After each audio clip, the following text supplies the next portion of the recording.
అభివృద్ధి జరగాలంటే భారతీయ జనతా పార్టీతోనే సాధ్యం. ప్రతి సంవత్సరం 2,000 మందికి సభ్యత్వం కల్పిస్తామన్నారు. 5 సంవత్సరాల్లో 10,000 మందికి సభ్యత్వం కల్పిస్తామన్నారు. బ్యాంక్ రుణాలు వసూలు చేస్తామన్నారు. ఎఫ్డీలను రెట్టింపులు చేస్తామన్నారు. లోన్లు ఇస్తామన్నారు. చిన్నతర వ్యాపార సంస్థలకు లోన్లు ఇచ్చి వాళ్ళ అభివృద్ధికి తోడ్పడతామన్నారు. భారతీయ జనతా పార్టీతోనే అభివృద్ధి సాధ్యమైతే ఇది బీజేపీ బలపరిచిన 12 మంది సభ్యులను గెలిపించాలన్నారు. ఈ కార్యక్రమంలో పాల్గొన్న వారు భారతీయ జనతా పార్టీ పట్టణ అధ్యక్షులు నాగుల శ్రీనివాస్, గాజుల సదానందం, కొండా నరేష్, కొండం శ్రీనివాస్, సుంకరి బాలకిషన్, మూర శ్రీహరి, మామిడాల మహేష్ తదితరులు పాల్గొన్నారు. మీడియా మిత్రులందరికీ నమస్కారం. సిరిసిల్లలో జరుగుతున్న అర్బన్ బ్యాంక్ ఎన్నికలు గతంలో ఎన్నడూ లేని విధంగా ఈసారి పూర్తి 12 డివిజన్లో ఎన్నికలు జరుగుతున్నాయంటే దానికి ముఖ్య కారణం భారతీయ జనతా పార్టీ. భారతీయ జనతా పార్టీ అన్ని డివిజన్లో పోటీలో ఉంటుంది అని చెప్పడంతోనే ఎన్నికల హడావిడి మొదలైంది. ఎక్కడ కూడా ఏకగ్రీవం కాకుండా దీన్ని ప్రతి డివిజన్లో ఎన్నికలు జరగడానికి కారణం కేవలం Bharatiya Janata party. Bharatiya Janata party panel వేసి పోటీలో ఉన్నది.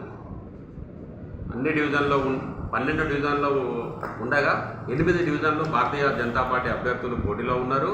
1వ డివిజన్ నుంచి పత్తిపాక పద్మ, 5వ సీరియల్ నెంబర్ 5 బకెట్ గుర్తు, 5వ డివిజన్ నుంచి మొగిలి రాజు సీరియల్ నెంబర్ 4 బ్రష్ గుర్తు, 6వ డివిజన్ నుండి మేన రాంప్రసాద్ సీరియల్ నెంబర్ 5 బకెట్ గుర్తు, 8వ డివిజన్ నుంచి గొరిటాల ప్రకాష్ సీరియల్ నెంబర్ 4 బ్రష్ గుర్తు, 9వ డివిజన్ నుంచి Choppadandi Srinivas serial number 4 brush గుర్తు, 10వ డివిజన్ నుండి మామిడాల లత మహేష్ సీరియల్ నెంబర్ 5 బకెట్ గుర్తు, 11వ డివిజన్ నుంచి Pattipaka Suresh serial number 4 brush గుర్తు, 12వ డివిజన్ నుండి గుడ్ల సురేష్ సీరియల్ నెంబర్ 5 బకెట్ గుర్తు, 3వ డివిజన్ నుండి సూరం వినయ్ స్వతంత్రంగా పోటీ చేస్తుండు, 4వ డివిజన్ నుండి సూరం వినయ్ స్వతంత్ర అభ్యర్థిగా పోటీ చేస్తుండు. ఈయనకు భారతీయ జనతా పార్టీ పూర్తి స్థాయిలో మద్దతు ఇస్తుంది.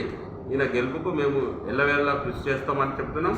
అదేవిధంగా 7వ డివిజన్లో బీఆర్ఎస్కు చెందిన అభ్యర్థి ఓటమికి పూర్తి స్థాయి ఎవరైనా మాకు మద్దతు కావాలంటే ఇవ్వడానికి మేము సిద్ధంగా ఉన్నాం.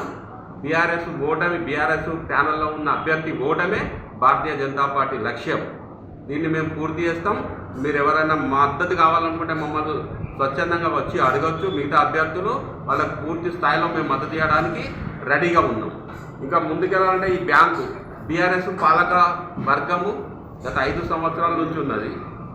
బ్యాంకు లాభాల్లోనే ఉన్నదని చెప్తున్నారు. కానీ 5 సంవత్సరాల నుంచి ఒక్క సభ్యునికి కూడా డివిడెంట్ ₹1 ఇవ్వలేదు. బ్యాంకు పెట్టిన 40 సంవత్సరాల చరిత్రలో డివిడెండ్ లేకుండా ఉన్నదంటే ఈ పాలక పక్షమే. ఈ బీఆర్ఎస్ మొత్తం ఎట్లా బ్యాంకు పైన కూడా దోపిడీ చేస్తుంది. కాబట్టి సభ్యులు ఆలోచించాలి. వీళ్ళ పాలన ఎట్లుందంటే కేటీఆర్ అనే వ్యక్తి సిరిసిల్ల ల్యాండ్ మాఫియాలను, శాండ్ మాఫియాలను, టెక్స్టైల్ మాఫియాలను, లిక్కర్ మాఫియాలను ఇలా మాఫియాలను అన్నీ ఎంబడి పెట్టుకొని ఒక ముఠా నాయకుల లెక్క ప్రవర్తిస్తూ అన్నీ మేమే ఉండాలి, మాకే ఏకగ్రీవం కావాలి, మేమే గెలవాలంటున్నాడు. నిన్నటితోటి బీఆర్ఎస్ చరిత్ర భూస్థాపితమైంది. గుండుసున్న ప్రజలు ఇచ్చింది. ఇప్పటికైనా సిరిసిల్ల ప్రజలు ఆలోచించాలి. బీఆర్ఎస్ ప్యానల్లో ఉన్న అభ్యర్థులకు ఓటేస్తే కాలువలేసిన కిందకే లెక్క. అది దేనికి పనిచేయదు. వాళ్ళు రాష్ట్రంలో లేరు, కేంద్రంలో లేరు, ఎక్కడ లేరు. బీఆర్ఎస్ను మర్చిపోర్రి. బ్యాంకు అభివృద్ధిలోకి రావాలంటే మొత్తం బ్యాంకులో ఉన్న డిఫాల్ట్ అయిన లోన్లు 40 లక్షలు తీసుకొని ఎప్పటికీ కట్టకుండా పక్కకున్న నాయకులయ్యి మిగతా వాళ్ళు ఏ పార్టీకి సంబంధించిన నాయకుడైనా సరే బ్యాంకుకు వసూలు చేసి ఇచ్చే బాధ్యత మేము భారతీయ జనతా పార్టీ మా ప్యానల్ పనిచేస్తుంది. మా ప్యానల్ అభ్యర్థులను గెలిపిస్తే ప్రతి సంవత్సరానికి ఒక 2,000 సభ్యులను చేస్తాము. అట్లా 5 సంవత్సరాల 10,000 మంది కొత్త సభ్యులకు అవకాశం కల్పిస్తాము. వీళ్ళు గత పాలక వర్గాలు కొత్త సభ్యత్వాలు ఇస్తలేరు. ఎందుకు ఇస్తలేరంటే ఎలక్షన్లలో పోటీ చేస్తే తట్టుకోవడం కష్టము, సభ్యులు పెరుగుతాయని సభ్యత్వాలు ఆపుతుర్రు. మేము అలా కాకుండా సంవత్సరానికి 2,000 ఖచ్చితంగా సభ్యత్వాలు ఇస్తాము.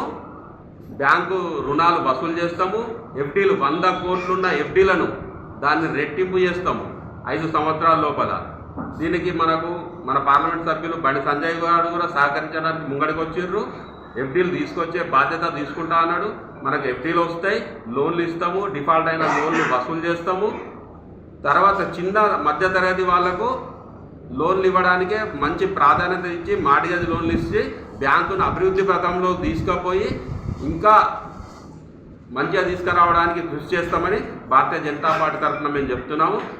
అర్బన్ బ్యాంకు సభ్యులందరికీ మరోసారి చెప్పేది ఏంటంటే, మీరు కంపల్సరీ భారతీయ జనతా పార్టీ ప్రతిపాదించిన బలపరిచిన అభ్యర్థులకు ఓటు వేసి గెలిపించండి. ఈ బ్యాంకును కాపాడుకుందాం. బ్యాంకు బీఆర్ఎస్ చేతులకు మళ్ళొకసారి పోతే బ్యాంకుకు మళ్ళీ ఎలక్షన్లు జరిగే పరిస్థితి ఉండదు. అంతా వాళ్ళు డిఫాల్టర్లకు లోన్ ఇచ్చకుండా బ్యాంకును పూర్తి స్థాయి నష్టాలకు గురి చేసి ఆ లోన్లు వాళ్ళకు సంబంధించిన నాయకుల లోన్లు వసూలు చేయకుండా ఉండే కోసమే ఏ భారతీయ జనతా పార్టీ డైరెక్టర్ గెలవద్దు అన్న ఉద్దేశంతో వాళ్ళు పనిచేస్తారు. కాబట్టి భారతీయ జనతా పార్టీని మీరు గెలిపించుర్రి. మనం బ్యాంకును కాపాడుకునే దిశగా బ్యాంకు సభ్యులు ఆలోచన చేయాలని బ్యాంకు సభ్యులందరికీ చేతులు జోడించి నమస్కారం చేసి చెప్తున్నాం. భారతీయ జనతా పార్టీ బలపరిచిన అభ్యర్థులకు మాత్రమే ఓటేసి గెలిపించండి అని చెప్తున్నాం. భారత్ మాతాకి జై.